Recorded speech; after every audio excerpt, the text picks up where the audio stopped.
ఒడియా అమ్మాయి పొల్లూరు యూట్యూబ్ ఛానల్కి స్వాగతం. ముందుగా అందరికీ నమస్కారం అండి. ఇవాళ అయితే అమ్మ మీకు ఒక మంచి కూర చూపిస్తుందన్నమాట. వాళ్ళు చిన్నప్పుడు చాలా ఇష్టంగా తినేవారట. ఇంకప్పుడు ఉన్న ఇబ్బందుల వల్ల కూడా ఎక్కువ ఇలా నూనె లేని కూరలు ఎక్కువ తినేవాళ్ళము.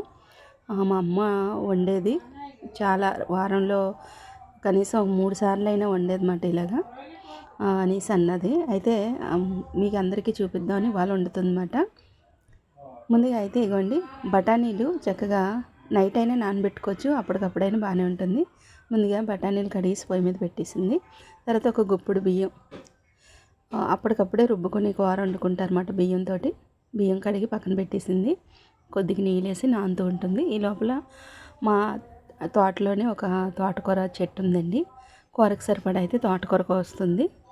ఇక్కడైతే పుదీనా ఆకులు, తర్వాత కరివేపాకు కూడా ఉందండి ఫ్రెష్గా. ఇవన్నీ కూడా తోటకూరే, చిన్న చిన్నవన్నీ కూడా మేము అప్పటికప్పుడే ఇలా కోసుకొని వండుకుంటాము. ఈ కూరకైతే సరిపడా తోటకూర కోసిందమ్మ. ఒక పక్కన అయితే ఇగోండి గోంగూర కూడా ఒక 8 ఆకుల దాకా కోసిందన్నమాట. ఒక పక్కన బఠానీలు ఉడికిపోతుంది. ఇప్పుడైతే బఠానీలు ఉడుకుతుంది కదండి. ఒక టమాటా, ఉల్లిపాయ, పచ్చిమిరపకాయలు ఒక 3 అయినా 4 అయినా వేసుకోవచ్చు. అవి మొత్తం కూడా కట్ చేసి చక్కగా ఉడుకుతున్న బఠానీలోకి వేసేయాలి. పక్కన అయితే ఇంకా తోటకూర అలాగే గోంగూర కూడా కోసి బాగా కడిగేసి ఉడుకుతున్న బఠానీలోకి వేసేయాలి. ఇగోండి ఇలా శుభ్రం కడిగేసుకొని వేసేయాలి. ఇది మొత్తం కూడా చక్కగా బాగా ఉడుకుతుంది. ఇప్పుడైతే దీంట్లోకి కాస్త పసుపు, కారం, కల్లుప్పు వేస్తుందన్నమాట. ఇగోండి ఇక్కడైతే మొత్తం కూడా ఈ 3 వేస్తుంది. కారం, ఉప్పు, కల్లుప్పు వేసాక బాగా ఉడుకుతుంది. చక్కగా చూస్తున్నారు కదా.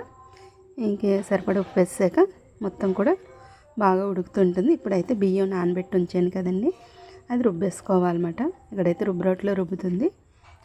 ఈ కడిగిన రుబ్బురోట్లలో చక్కగా బియ్యం వేసుకొని మెత్తగా రుబ్బేసుకోవాలి.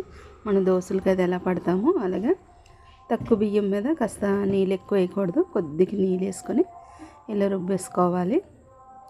చూస్తున్నారు కదా, బియ్యం అయితే చక్కగా నానిపోయింది.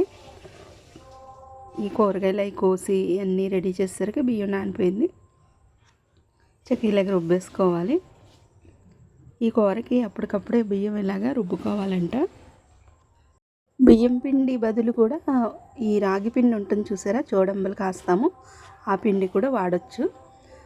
బియ్యం కూడా ఈ రెండిట్లో ఏదైనా వాడచ్చంట. అయితే బియ్యంతో చేస్తుంది. ఇలా అప్పటికప్పుడు రుబ్బిన పిండితోటి కూర అనేది చాలా టేస్ట్గా ఉంటుందంట. ఇలా రుబ్బుకునే వేసుకుంటారు అందరూ కూడా. మా ఒడియా ఇళ్ళల్లో కంపల్సరీ ఈ కూర అనేది వండుతారు. చుక్క నూనె లేకుండా అయితే ఇది వండుతారు. కూర అయితే చాలా టేస్ట్గా ఉంటుందండి. చూస్తున్నారు కదా, చక్కగా ఇలా రుబ్బేసుకొని ఇప్పుడైతే ఒక చిన్న నిమ్మబద్దంతా చింతపండు బాగా కడిగేసుకొని ఇలాగ పులుసు తీసుకొని పోసేయాలన్నమాట. చింతపండు పులుసు వేసిన తర్వాత ఒక 2 నిమిషాలు బాగా ఉడుకుతుంది కదండి. మొత్తం చూస్తున్నారు కదా, బఠానీలు కూడా బాగా ఉడికింది.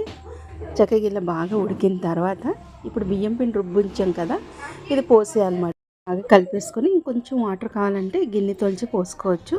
ఇదిగోండి చూస్తున్నారు కదా, ఇది బాగా ఉడికిన తర్వాత కొంచెం దగ్గర నుండి కలపాలి. బియ్యం పిండి వేసాక అడుగంటుతుంది.